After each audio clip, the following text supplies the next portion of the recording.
Okay, let's go.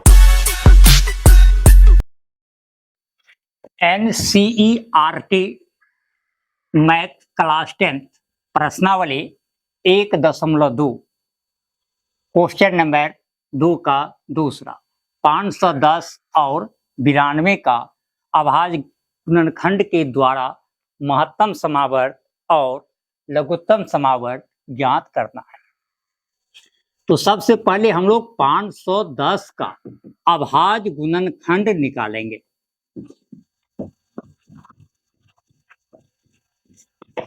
510 का पहले गुणनखंड कर लेंगे।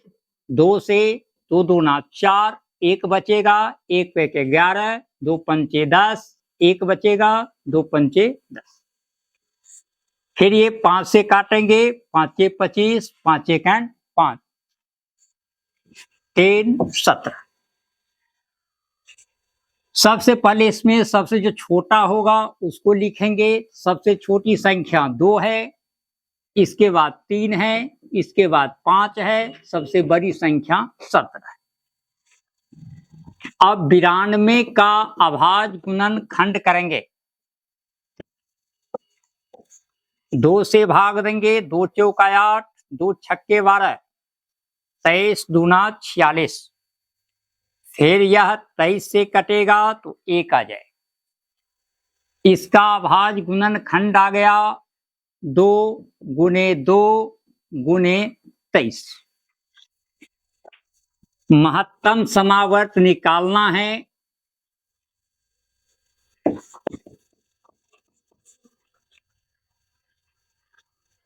जिसको HCF कहा जाता है।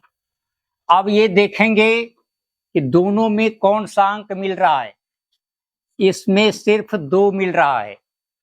इसका HCF जो होगा वह 2 होगा। अब निकालना है लघुत्तम समावर्त यानी LCM। लघुत्तम में ये दोनों लाइन में देखेंगे, छोटी संख्या से स्टार्ट करेंगे और अंत तक। तो 2 इसमें 1 बार आया है, यहाँ पर 2 बार आया है, ये डबल 2 हो जाएगा। 3 भी लिखाएगा, 5 भी लिखाएगा, 17 भी लिखाएगा और 23 भी लिखाएगा। अब क्या करेंगे, ये सभी को गुणा करेंगे। सभी को गुणा करने पर 23,460 प्राप्त होगा। ये भी निकल जाएगा आंसर। क्वेश्चन नंबर इसका तीसरा है 336